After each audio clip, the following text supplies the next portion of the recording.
My brother and I owned a Commodore 64, a computer I still have to this very day. It doesn't work anymore. My brother used to play games on the old 64, and being in his early 20s, he didn't care about what games I was or wasn't allowed to play, to my detriment. On a rainy day in 1989, my brother brought home a new game, Project Firestart. It just released a month prior, and apparently it was an action game. The monster on the cover art was pretty cool, for the time anyway. We started up the Commodore, installed, booted up the new game. Firestar was something revolutionary for computer games in the late 80s. Ammo was scarce, you couldn't carry more than two weapons, and you were a fragile hero who had to rely on wits rather than brute force. Starting the game for the first time, we had no idea where the Firestart labs were. Our game didn't come with a manual. So we roamed around endlessly until we found the bridge by accident. Being the dumbasses we were, we set the self-destruct, despite not having the science logs. Suddenly the game cut to a cutscene of Anar waking up and leaving the cryosleep chambers. This usually happens in the game in real time, but we were fixated on the girl Mary and tried to find her but couldn't, and eventually we ran out of time and had to leave the Prometheus via the escape shuttle. Adar blows up John's ship in the game and you have to find alternate means to escape. However, we forgot to notify HQ to pick us up and thus suffocated in space, ending the game. Woohoo! My brother left me alone afterwards to do something. I can't remember. I restarted to play again and this time got the gist of the game when I started back at the beginning. I tried finding the Firestar labs and luckily I found them this time. I picked up the logs, and to my surprise, I didn't run into a single monster, despite the music rising up, and I noticed there was a black, empty space where the timer used to be. I continued exploring until I found the cryosleep chambers.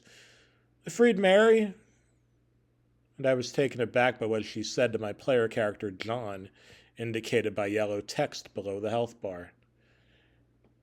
"You left me here to die." The music rose again. She was referring to our last playthrough, and being new to Project Firestart, I thought it was this programmed that way.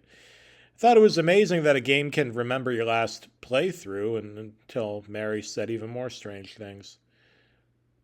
"You left me behind, you sack of shit." At the time playing this game, my 12-year-old self was amazed that a swear word had been included into a game in an era of computer gaming where typing swear words in text adventure games would result in an automatic death. More of Mary's dialogue popped up on the bottom of the screen. "Tell me why you did it." Tell me why. John didn't seem to respond to Mary, and she followed me wherever I went. I actually shot her to see what would happen, but nothing. Mary couldn't be hurt by my attacks. She even reacted to this by mocking me or John. I don't know. I'm not sure. "You can't hurt me. Your weapons are useless." I went back to John's ship only to find it gone. Mary caught up to me and she mocked me even further. "You can't escape to Prometheus. You're trapped here." I got past Mary, but John seemed to wallow in pain if Mary touched him, like if she were one of the monsters. Health bar didn't go down, though, but the soundbite for John's screams was definitely there. I went to the bridge to contact HQ, and when I got there to use the radio, nothing happened, and the text at the bottom said, "There's no signal." I tried setting self-destruct on the Prometheus's main computer and came up with an error message. Then Mary appeared and a cutscene happened, like when you encounter your first monster. It wasn't scary, it was just Mary's face, but she had a crossed expression. There was more text from Mary after this. "Why would you hurt me? I'm beautiful. Don't you like beautiful women?" John again didn't respond, and I left the bridge to leave the Prometheus on the escape shuttle, but like John's ship, the shuttle was gone too.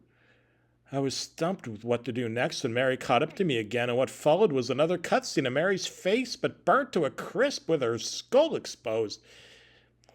was like she took an explosion to the face, and the graphics were primitive, so it didn't really unsettle me. It was unnerving. With nowhere left to turn, John took his weapon and shot himself in the face. The game was over again, or so I thought, when I immediately responded at the starting area of the Prometheus. John's ship still wasn't there, and with caution I approached the next room to find Mary accompanied by copies of herself. You can't run, you can't hide. You're stuck here because scum like you need to be punished.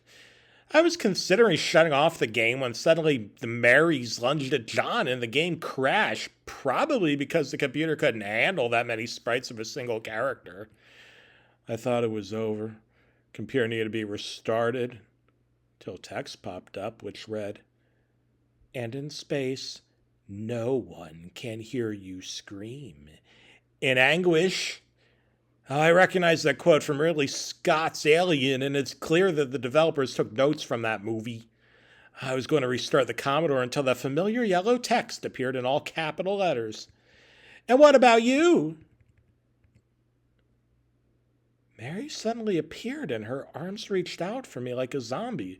The Commodore started shaking violently, and it was so loud that me, being 12 years old, I started crying uncontrollably. Luckily, my brother came back and saw what was going on and without hesitation ripped the computer cord from out of the wall socket. "It's just a game, bro. It can't hurt you." Well, that's when my brother cried out and threw the game out, and I got sent to bed, which to my relief I was able to get to sleep even after that terrifying experience. I never mentioned or thought about Project Firestart again until 2.5 decades later, when I heard about emulation. I was interested in emulating old computer games when Project Firestart came up in my head after so many years. I chalked the whole thing up as a secret meant to be unlocked after performing a certain amount of circumstances. I downloaded a ROM of Project Firestart and tried doing the same things I did back in 1989 by setting self-destruct immediately and dying in the space shuttle. But once I woke up Mary, she had dialogue normal for a game back in those days, and she behaved like a regular NPC. In fact, she doesn't even follow you around the Prometheus. She only follows you to the waste compartment where you're supposed to eject her and pick her up later. Maybe it was cut from the game and my brother happened to pick up a copy that contained the secret. I really don't know. Looking back on it now, the developers couldn't have gotten away with that in the late 80s without some kind of controversy. Mary did say a curse word after all. To this day, I wondered what would have happened had my brother not returned in time.